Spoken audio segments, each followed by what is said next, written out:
Dynamique interne S2. Question 1. L'hypothèse de Wiener. L'hypothèse de Wiener est la fragmentation d'un immense masse continentale appelé Pangaea entouré d'un immense océan appelé Pantalassa.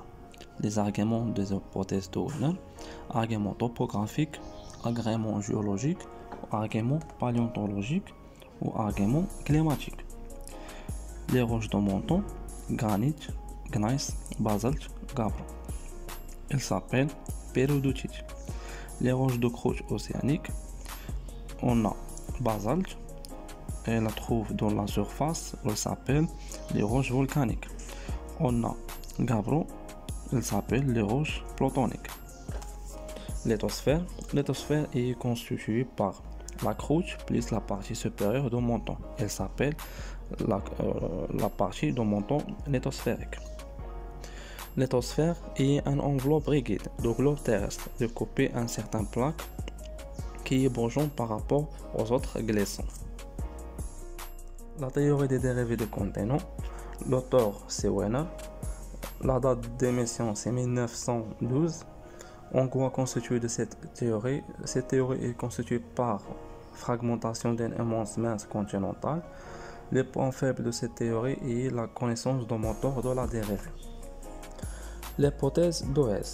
L'hypothèse d'Oez est l'existence des dorsales, l'existence des grandes fossés océaniques. Quels sont les paramètres qui caractérisent le champ magnétique? On a trois paramètres: l'intensité, l'inclinaison, l'inclinaison. En quoi signifient les bandes d'anomalies plus et moins? Les bandes d'anomalies plus, le champ enregistré dans le basalte. Les bandes anomalies moins enregistrées dans le champ inférieur de la valeur théorique du champ actuel. Quels sont les caractères des bandes anomalies magnétiques? Les caractères des bandes anomalies magnétiques, c'est parallèle à la dorsale, la symétrie dorsale, on s'éloigne dorsale, qui permet d'établir l'échelle paléomagnétique et permis par l'étude du magnétique dans le lave volcanique, qui permet la validation de l'hypothèse d'Oez ou l'hypothèse d'expansion océanique. C'est le même, c'est le mécanisme de formation des bandes anomalies magnétiques.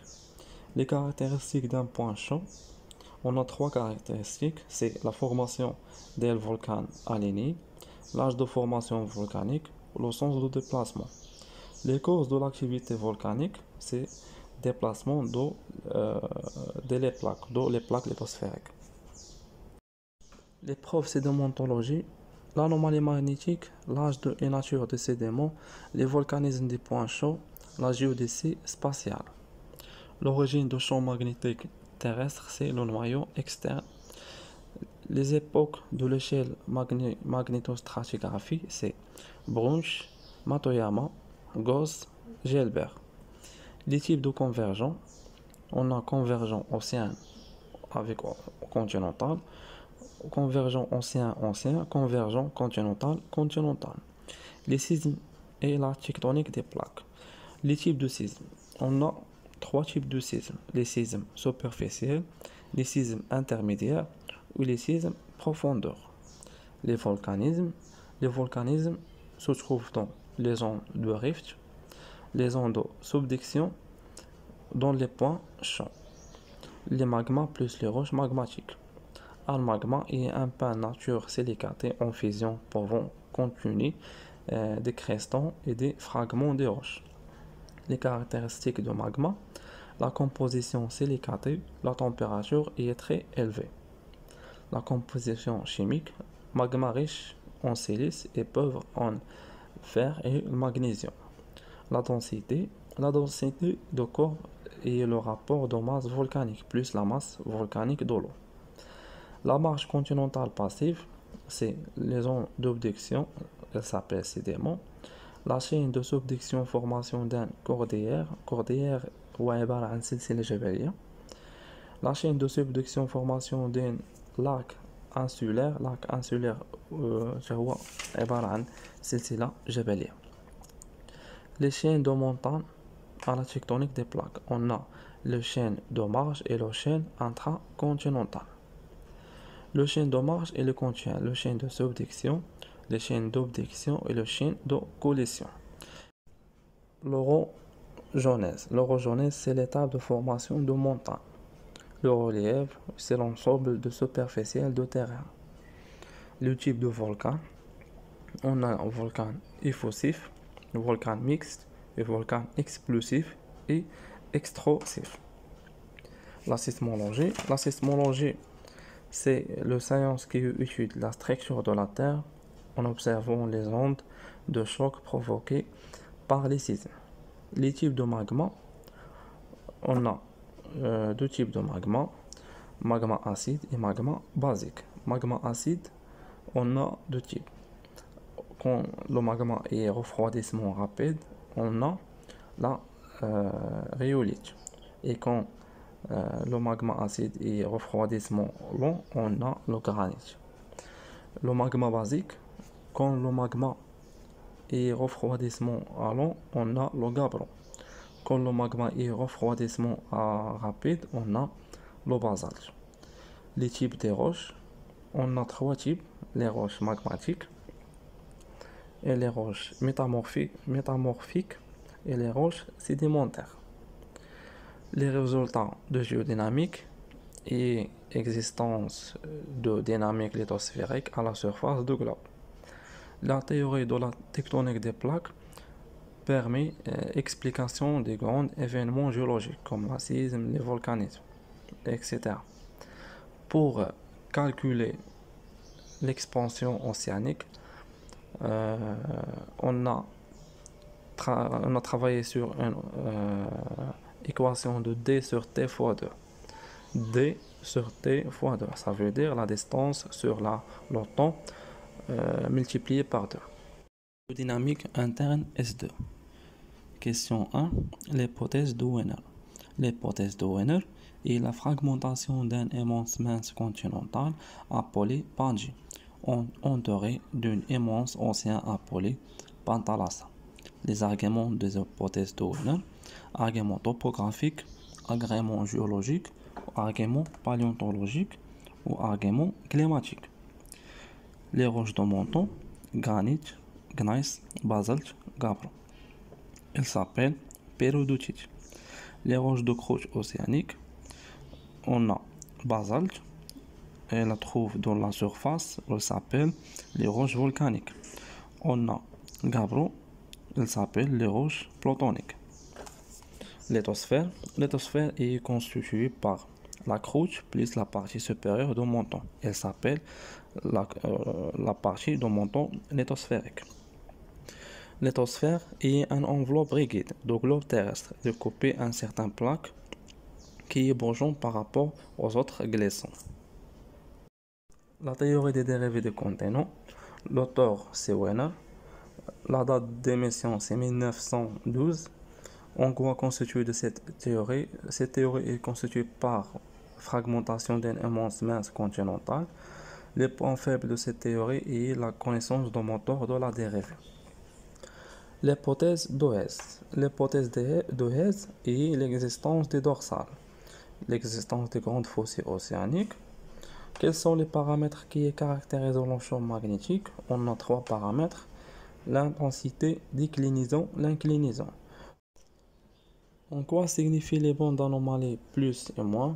Les bandes d'anomalies plus, le champ enregistré dans le basalte. Les bandes anomalies moins enregistrées dans le champ inférieur de la valeur théorique du champ actuel. Quels sont les caractères des bandes anomalies magnétiques? Les caractères des bandes anomalies magnétiques, c'est parallèle à la dorsale, la symétrie dorsale, on s'éloigne dorsale, qui permet d'établir l'échelle paléomagnétique et permis par l'étude du magnétique dans l'art volcanique, qui permet la validation de l'hypothèse d'Oez ou l'hypothèse d'expansion océanique, c'est le même. C'est le mécanisme de formation des bandes anomalies magnétiques. Les caractéristiques d'un point chaud, on a trois caractéristiques: c'est la formation des volcans alignés, l'âge de formation volcanique, le sens de déplacement. Les causes de l'activité volcanique, c'est déplacement de les plaques lithosphériques. L'épreuve sédimentologie. L'anomalie magnétique, l'âge et nature des sédiments, les volcanismes des points chauds, la géodésie spatiale. L'origine du champ magnétique terrestre, c'est le noyau externe. Les époques de l'échelle magnétostratigraphie, c'est Brunsch, Matoyama, Gauss, Gelbert.